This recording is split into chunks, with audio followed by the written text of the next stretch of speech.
हाँ, नमस्कार दोस्तों, आप सभी का हमारे YouTube चैनल पर स्वागत है। आज हम पढ़ेंगे कबीरदास का पद जो हमारे पाठ्य पुस्तक में दिया गया है। दो पद दिए गए हैं, इसके पहले वाले पद की हमने वीडियो बना दी है। आज हम दूसरे पद का अध्ययन करेंगे। तो लीजिए मित्रों, जुड़िए मेरे साथ और देखिए कबीरदास जी ने इस पद में क्या कहना चाहा है। पहले हम पद को पूरा पढ़ लेते हैं। यह है कक्षा 11वीं अनिवार्य हिंदी पद्य खंड से पहला पाठ है कबीर का, और कबीर के दो पद है, उसमें से पहला पद इस प्रकार से दिया गया है। संतों देखत जग बौराना। देखिए क्या लिखा गया है। संतों देखत जग बौराना, सांच कहे तो मारन ध्यावे झूठे जग पतियाना। नेमी देखा धर्मी देखा प्रात करे स्नाना। आत्म मारि पखानी पूजे उनमें कछु नहीं ज्ञाना। बहुतक देखा पीर औलिया पढ़े किताब पुराना। कहे मुरीद तदबीर बतावे उनमें उहे जो ज्ञाना। आसन मारि बिंब धरि बैठे मन में बहुत गुमाना। पीपर पाथर पूजन लागे तीरथ गर्व भुलाना। टोपी पहरे माला पहरे छाप तिलक अनुमाना। साखी शब्द गावत भूले आत्म खबरी न जाना। घर घर मंत्र देत फिरत है महिमा के अभिमाना। गुरु के सहित सिख सब बूढ़े अंतकाल पछताना। कहे कबीर सुनो हो संतों की सब धर्म भुलाना। कैतिक कहो कहा नहीं माने सहजे सहज समाना। अब ध्यान देना, यहाँ पर एक लाइन छूट गई है। बहुतक देखा पीर औलिया पढ़े किताब पुराना। के मुरी तदबीर बतावे उनमें उहे जो ज्ञाना। आसन मारे बिंब धरि बैठे मन में बहुत गुमाना। पीपर पाथर पूजन लागे तीरथ गर्व भुलाना। हिंदू कहे मोहि राम पियारा तुर्क कहे रहीमाना। आपस में दो लरी लरी मुए मर्म न काहू जाना। ये दो पंक्तियां किसमें है। हिंदू कहे मोहि राम पियारा तुर्क कहे रहीमाना। इसको भी हम पढ़ेंगे। ध्यान देना, बहुत बड़ा पद है और बहुत ही अच्छा पद है और वर्तमान में प्रासंगिक है। इस पद में मुख्य रूप से क्या कहा गया है, तीन बातें आपको ध्यान रखनी है। पहली बात, इस पद में धर्म के नाम पर बाह्य आडंबरों का कड़ा विरोध किया गया है, पहली बात। दूसरी बात, इस पद में ये कहा गया है कि व्यक्ति स्वयं को भुलाकर यानी इस झूठे संसार पर विश्वास करता है और अपने ही अंतर्निहित परम आत्मा और ईश्वर सत्ता को भुला देता है। वह अवास्तविक संसार को सच्चा मानता है और कबीर के अनुसार वास्तविक संसार तो ईश्वर का है और वही सच्चा संसार है। तो इसमें कबीर ने दूसरी बात जो कही है वो ये कही है कि इस दुनिया में लोग अवास्तविक संसार को, मिथ्या संसार को सत्य मान लेते हैं और ईश्वरीय संसार को झूठा मान लेते हैं। तीसरी बात इसलिए कही गई है कि हिंदू मुसलमानों के लिए ईश्वर अलग अलग नहीं है, ईश्वर एक ही है। कि हिंदू कहे मोहि राम पियारा तुर्क कहे रहीमाना। तो आपस में परस्पर जो हम लड़ाई कर रहे हैं, इस लड़ाई का कोई आधार नहीं है। ऐसे लोगों को कबीर ने अज्ञानी कहा है। इन तीन बातों पर यदि केंद्रित होकर हम इसकी व्याख्या करते हैं, हमारे लिए बहुत ही आसान हो जाएगा। इस पद के प्रारंभ में बाह्य आडंबरों का विरोध किया गया है और एक बात और कही गई है कि ईश्वर को प्राप्त करने के लिए सद्गुरु मिलना भी आवश्यक है। सद्गुरु की बात भी इसमें कहीं न कहीं कही गई है। आइए देखते हैं हम इस पद की व्याख्या। इसमें कुछ शब्दार्थ देख लेते हैं। बौराना शब्द का अर्थ है पागल होना। सांच यानी सत्य कहे तो मारन ध्यावे मारने के लिए दौड़ते हैं। झूठे जग यानी संसार में लोग पतियाना यानी पतियाना शब्द का अर्थ होता है विश्वास करना, ठीक है ना। पतियाना का अर्थ होता है विश्वास करना। झूठे संसार में लोग विश्वास करते हैं। आत्म नेमी नियमों पर चलने वाला। धर्मी धर्म के नाम पर पाखंड करने वाला। प्रात यानी सुबह सुबह करे स्नाना मतलब स्नान करता है। आत्म मारी यानी आत्म मार का मतलब आत्म होता है स्वयं, स्वयं को भुलाकर आत्म मारी पखानी पूजे। कबीर के अनुसार ईश्वर स्वयं के अंदर निहित है। पखानी पूजे, पखानी का मतलब होता है पत्थर की पूजा करता है। उनमें नहीं कछु ज्ञाना, ऐसे लोगों में कोई ज्ञान नहीं है। बहुतक देखा पीर ओलिया। कबीरदास जी कहते हैं कि बहुत सारे मैंने पीर ओलियाओं को, संत फकीरों को देखा है जो बड़े बड़े कुरान जैसे ग्रंथों का अध्ययन करते हैं। किताब शब्द का अर्थ यहाँ पर किताब है, मुरीद शब्द का अर्थ यहाँ पर शिष्य है, और तदबीर शब्द का अर्थ यहाँ पर उपाय है। जिन स्टूडेंट को, जिन विद्यार्थियों को शब्दार्थ याद न रहे वो साथ के साथ अपनी कॉपी में लिख लें।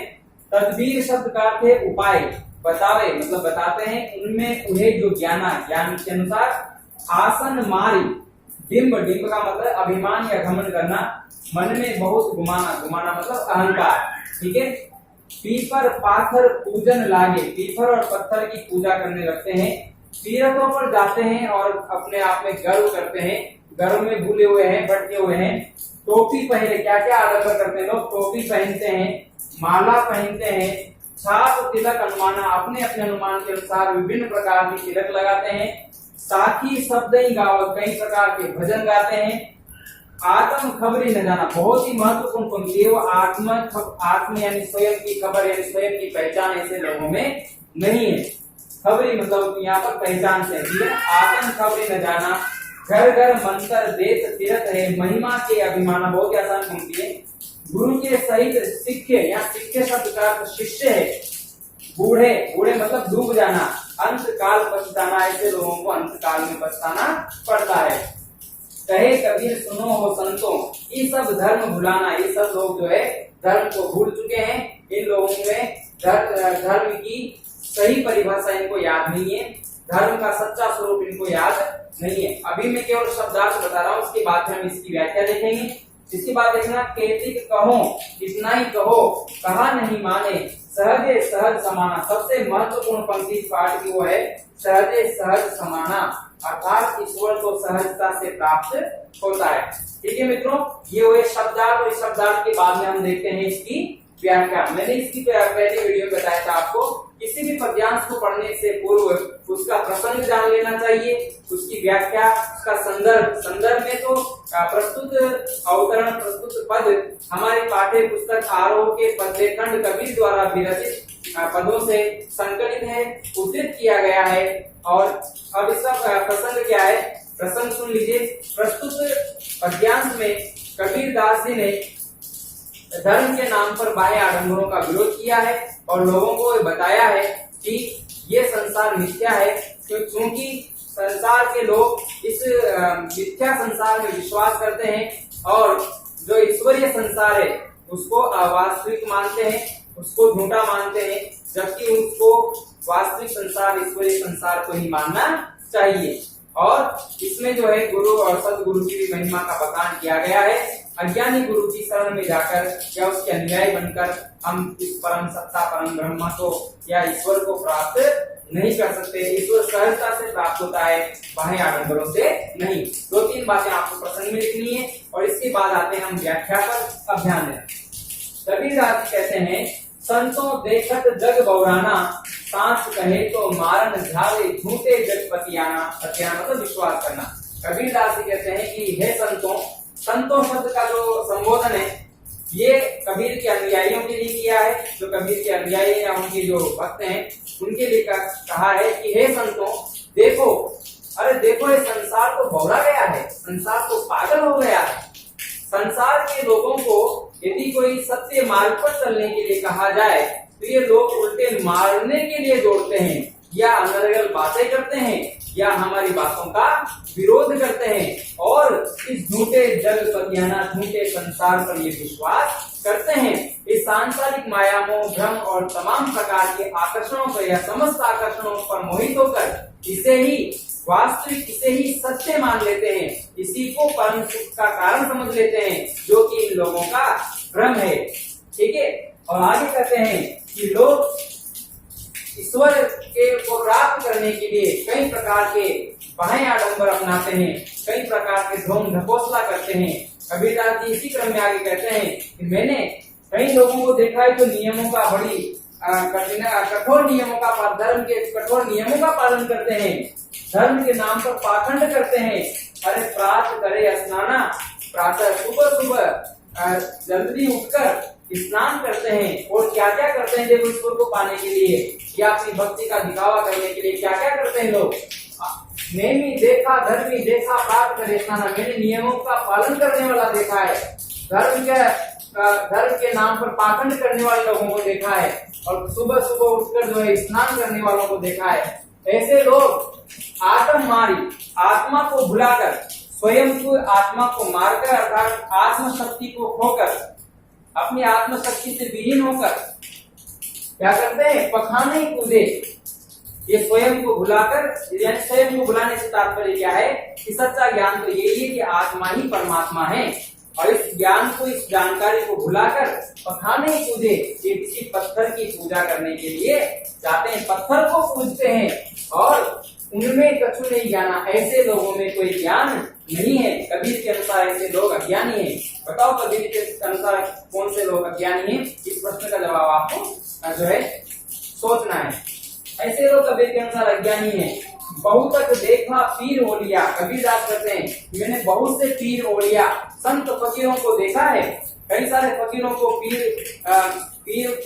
पीरों को देखा है, फकीरों को देखा है, ठीक है, या साधु संतों को देखा है, जो अपने अपने धर्म, अपने पहली बात तो कि धर्म अलग अलग नहीं है, अपने धर्म को अलग अलग मानकर उन धर्म ग्रंथों का, कुरान जैसे धर्म ग्रंथों का अध्ययन भी करते हैं।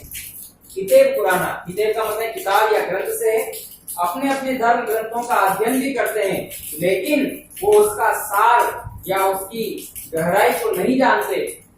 वो बड़े किताब पुराना, वो अपने अपने धर्म ग्रंथों का अध्ययन भी करते हैं और के मुरीद तदबीर बतावे, के मुरीद कहीं जो है ऐसे लोगों की जो शिष्य हैं वो उपाय बताते हैं संसार सागर से पार होने के या ईश्वर को प्राप्त करने के, तमाम अनेक प्रकार के जो है उपाय बताते हैं। तदबीर शब्द का क्या है? उपाय बताते हैं। उनमें वह जो ज्ञाना, अरे जो उनमें जितना सा ज्ञान है उस ज्ञान के अनुसार, अपनी जानकारी के अनुसार वो ईश्वर को पाने का मार्ग बताते हैं, उपाय बताते हैं। भला अल्पज्ञ ईश्वर को पाने का मार्ग कैसे बता सकता है, या जिसके पास केवल सांसारिक ज्ञान हो वो ईश्वर तक जाने का मार्ग कैसे बता सकता है? यह है कबीर की बात, यह है कबीर का प्रश्न।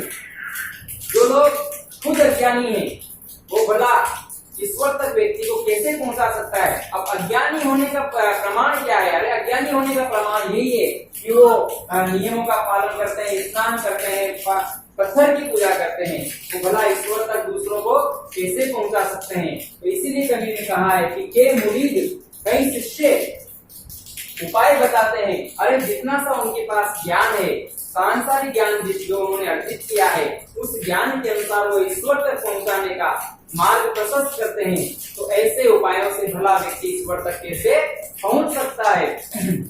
आगे कहते हैं ऐसे लोग ईश्वर को पाने के लिए आसन लगा लेते हैं, योग साधना करते हैं, हठ योग की पद्धति को अपनाते हैं।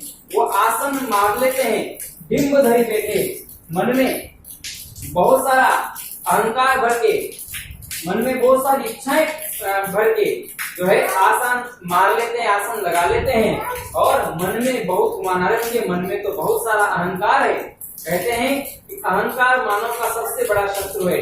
जब तक अहंकार रूपी कुत्ता हमारे हृदय रूपी कुएं में करता रहेगा, तब तक इस हृदय रूपी कुत्ते से जो है, हृदय रूपी कुएं से बदबू आती रहेगी। तो वहाँ यानी अहंकार जो है वो जब तक हमारे भीतर रहेगा तब तक ईश्वर की प्राप्ति नहीं हो सकती। कबीरदास ने दोहा कहा है कि जब मैं था तब हरि नहीं, अब हरि है मैं नहीं। यानी जब तक मेरे अंदर मैं यानी अहंकार था तब तक मुझे ईश्वर की प्राप्ति न हो सकी, और अब हरि है मैं नहीं, अब मेरे अंदर ईश्वर है और अब मेरे अंदर का अहंकार सारा नष्ट हो चुका है। तो जिन लोगों ने आसन तो लगा लिया है, लेकिन मन की जो है, मन में तो बहुत सारा गुमान पाले बैठे हैं, अहंकार पाले बैठे हैं, भला वो ईश्वर को कैसे प्राप्त कर सकते हैं? ऐसे लोग ईश्वर को कभी प्राप्त नहीं कर सकते। अरे ईश्वर को प्राप्त तो वही कर सकता है जिसकी आत्मा शुद्ध है, जिसका हृदय निर्मल है। हमारे रामचरितमानस में लिखा हुआ है कि निर्मल जन मन सो मोहि पावा, मोहे कपट छल चेत न भावा। तुलसीदास लिखते हैं अपनी चौपाई में कि निर्मल मन जन सो मोहि पावा। निर्मल यानी मन रहित, शुद्ध हृदय वाला व्यक्ति ही मुझे प्राप्त कर सकता है। मोह कपट छल छिद्र न भावा, इस व्यक्ति के हृदय में छल कपट कर रहे हैं, वो भला ईश्वर को कैसे प्राप्त कर सकते हैं? वो ईश्वर को प्राप्त नहीं कर सकते हैं। इसलिए देखो, धर्म ग्रंथ जो है सब कहीं न कहीं वही बात कर रहे हैं। धर्म ग्रंथ में अलग अलग नहीं लिखा हुआ है, लेकिन उसकी व्याख्याएं लोग अलग अलग कर रहे हैं। तो ध्यान देना, हम अपनी व्याख्या पर आते हैं कि आसन मार जिम्ब धरी बैठे, मन में बहुत घुमाना। उन्होंने अपने ईश्वर को पाने के लिए, योग साधना करने के लिए आसन तो लगा लिया है, लेकिन मन में तो अहंकार है। वे व्यक्ति, ऐसे लोग, ऐसे संत ईश्वर को प्राप्त नहीं कर सकते, ऐसे भक्त ईश्वर को प्राप्त नहीं कर सकते। क्योंकि कबीरदास के दोहे में ऐसा मिलता है कि आसन मारे पर आस न मारी। अरे आसन तो लगा लिया, पर मन की आशाएं तो नहीं मारी। अपनी मन में तो इच्छाएं हैं, जब तक मन में इच्छाएं होगी सांसारिक धन दौलत ऐश्वर्य को प्राप्त करने की, तब तक व्यक्ति ईश्वर में पूरी तल्लीनता के साथ नहीं डूब सकता। और जो पूर्णतया ईश्वर में नहीं डूब सकता, वो मोक्ष की प्राप्ति नहीं कर सकता। तो ध्यान देना, वैसे तो देखो भावार्थ तो बहुत गहरा है, इतना गहराई में चलेंगे, इतना करते चले, इनकी कोई जो है सीमा नहीं है। फिर भी हमें मुख्य व्याख्या जो याद होनी चाहिए। तो तीर्थ वन में बहुत घुमाना, और क्या क्या करते हैं लोग? पीपल पाथर पूजन लागे तीर्थ गर्व बुलाना। कोई पीपल की पूजा करता है, कोई मंदिर में जाकर किसी पत्थर की मूर्ति की पूजा करता है। पीपल पाथर पूजन लागे, इनकी पूजा करने लगे हैं, और तीर्थों पर जाते हैं और बड़ा गर्व करते हैं। हम सामान्य तौर पर भी देखें तो लोग चार धाम की यात्रा करने जाते हैं। कुछ लोग तो वास्तव में आस्था से जाते हैं, कुछ लेकिन अधिकतर लोग जो हैं वो केवल समाज को या अपने पड़ोसियों को ये बताने के लिए जाते हैं कि देखो हम तीर्थों गए थे, ठीक है, उसका भी गर्व करते हैं। देखो ये सच्चाई है, लेकिन इसको स्वीकार करना थोड़ा मुश्किल बात है। हम तो 5 रुपए भिखारी को देकर भी 50 लोगों के सामने गर्व कर लेते हैं। 5 रुपए में भिखारी को दिया तो उसका भी हमें बड़ा वो अहंकार सा आ जाता है कि ये मेरे 5 रुपए दिए, इतने सारे देख रहे थे, किसी जेब में से 1 रुपया नहीं निकला। बातें करने वाले तो अपने अपने तरीके से कर लेते हैं। तो जब 5 रुपए देकर के भी मन में अहंकार पाल सकते हैं, तो तीर्थों जाकर के हम दुनिया में या हमारे समाज में ये प्रतिष्ठा बढ़ाने चाहते हैं कि हम 4 धाम की यात्रा घूम के आ गए। अरे आपके पास या तो आप अपनी दृढ़ आस्था से गए हो, या फिर आप दिखावे के लिए, अधिकतर लोग दिखावे के लिए ज्यादा जाते हैं, या फिर मनोरंजन। तो आजकल तो तीर्थों पर भी जाना मनोरंजन का साधन बन गया है। वास्तव में सच्चा ये है कि मन में वो भाव लिए बहुत कम लोग तीर्थ जाते हैं। तो कबीर दास ने कहा कि कुछ लोग तीर्थों पर जाकर भी गर्व करते हैं, अहंकार करते हैं, घमंड करते हैं, ठीक है। तीर्थ गर्व, अपने तीर्थों पर जाने के गर्व में भी भूले हुए हैं, ठीक है। ऐसे कहीं पर भी जाने से ईश्वर की प्राप्ति नहीं है।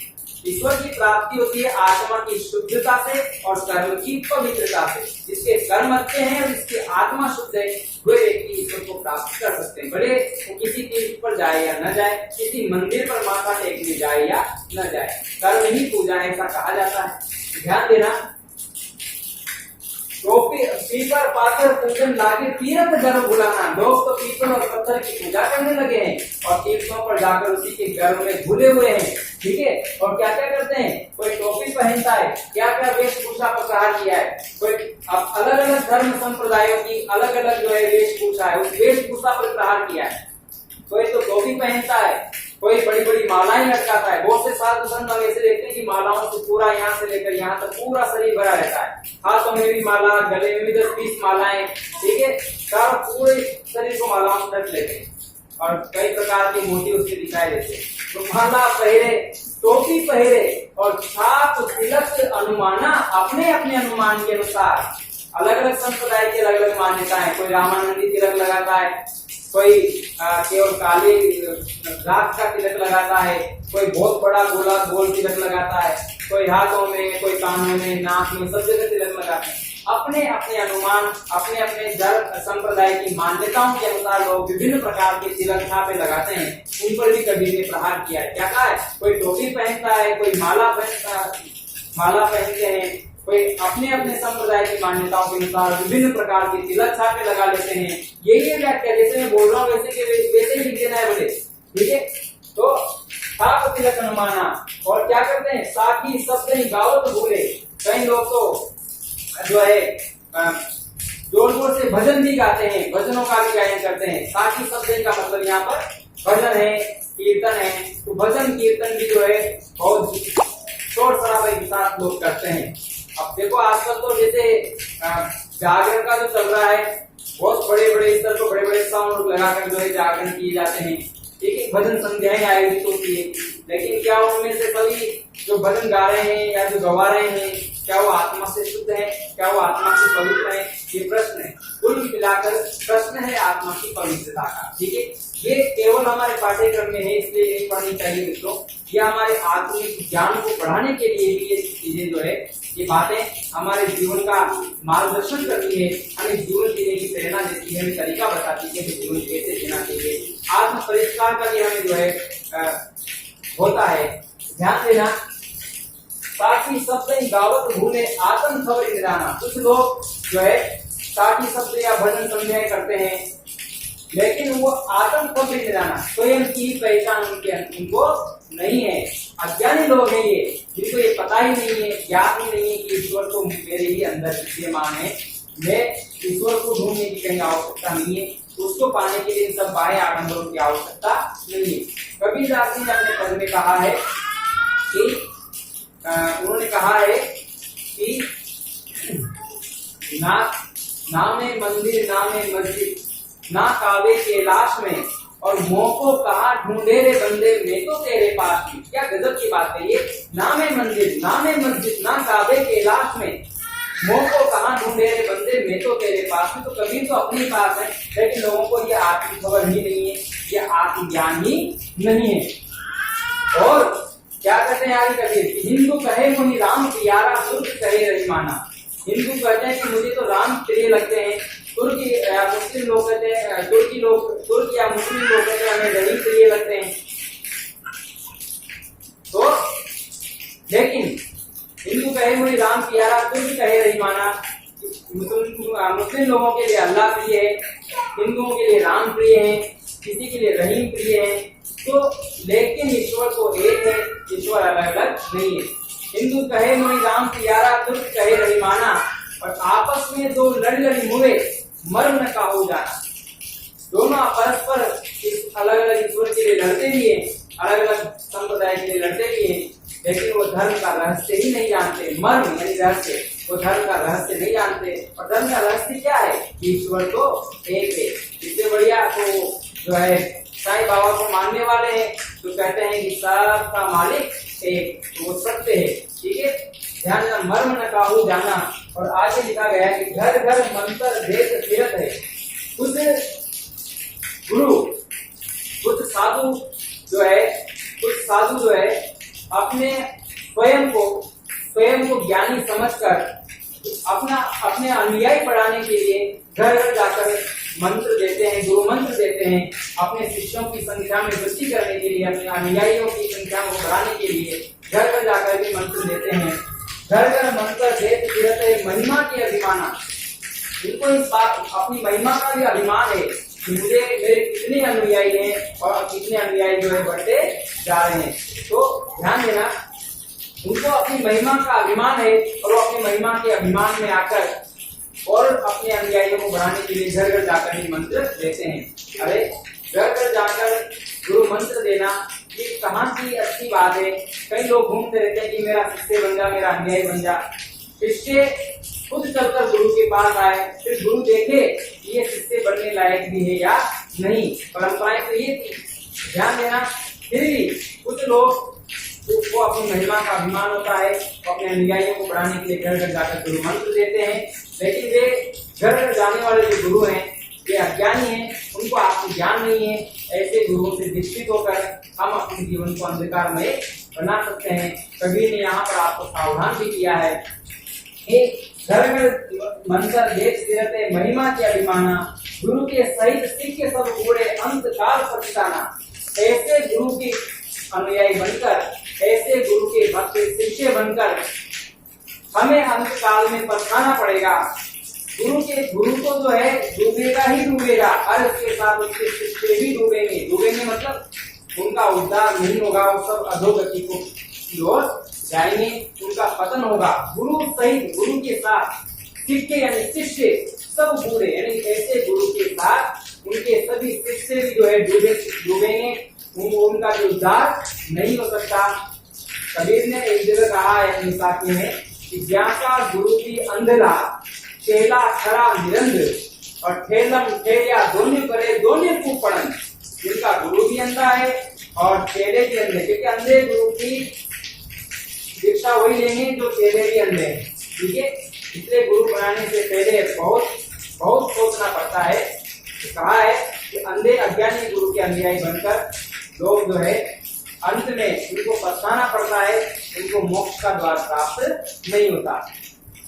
तो गुरु के सहित शिष्य सब बूढ़े सब क्या डूबना है, अंत काल पछताना। ऐसे शिष्यों को अंत काल में, जीवन के अंत समय में पछताना पड़ता है कि सारा समय जीवन का व्यर्थ ही गंवा दिया और झूठे ज्ञान का अनुसरण किया। कहे कबीर सुनो हो संतो, कबीर का संबोधन के बाद, हे संतो सुनिए, ये सब धर्म भुलाना, ये सब जितने लोगों के बारे में कबीर ने कहा है आरंभ करने वालों पर, इन सबको धर्म का ज्ञान नहीं है, ये धर्म को भूल चुके हैं, इनको धर्म की परिभाषा भी याद नहीं है। कैसे कहो कहा नहीं माने, सहजे सहज समाना। कबीरदास ने कहना चाहा है कि कैसे कहो, अरे ऐसे लोगों से, ऐसे ज्ञानी लोगों से कितना ही कहिए, ये हमारा कहा नहीं मानते हैं। जबकि ईश्वर तो सहजे सहज समाना, ईश्वर को सहजता से ही प्राप्त हो जाते हैं। ईश्वर को प्राप्त करने के लिए कठोर नियमों की पालना की आवश्यकता नहीं है, कठोर साधना की आवश्यकता नहीं है, केवल मन की पवित्रता और कर्म की पवित्रता की आवश्यकता है। आत्म शुद्धि वाला व्यक्ति कोई भी हो, वो ईश्वर को प्राप्त कर सकता है। क्योंकि कहीं कहावत भी मिलती है कि भोले भाव मिले रघुराई, भोले भाव, सरल भाव वाले व्यक्तियों को ईश्वर की प्राप्ति हो सकती है। और हमने देखा भी है कई कथाओं में, पौराणिक कथाओं में, प्रभु श्री राम हिरण्य के पास जाते हैं, वो कितने भोले भाव से उनको पुकारती है, उनकी प्रतीक्षा करती है। उनको ईश्वर को पाने की तल्लीनता हो और मन सच्चे मन से यदि उसकी आराधना की जाए तो ईश्वर सहजता से ही प्राप्त हो जाता है। और महाभारत काल में यदि हम देखें तो श्री कृष्ण दुर्योधन के मेवा त्याग कर विदुर जी के घर जाकर जो है भोजन ग्रहण करते हैं। भजन में मिलता भी है कि दुर्योधन के मेवा त्यागे साग विदुर घर खाई। तो ईश्वर तो मन के सच्चे भोले भाले लोगों को प्राप्त होते हैं, इस प्रकार से ढोंग ढकोसला करने वाले लोगों को प्राप्त नहीं होते। ईश्वर का मार्ग सहज है। ये जो भ्रमित करने वाले हैं, कठोर नियम बताने वाले, जो धर्म के तथाकथित ठेकेदार हैं, ऐसे लोगों से हमें बचना चाहिए। यही बात कबीर ने हमें समझाई है। मैं आशा करता हूँ कि आपको मेरी बात समझ में आई होगी। यदि अच्छी लगे तो चैनल को लाइक करें, शेयर करें, सब्सक्राइब करें। आज के इतना ही, धन्यवाद।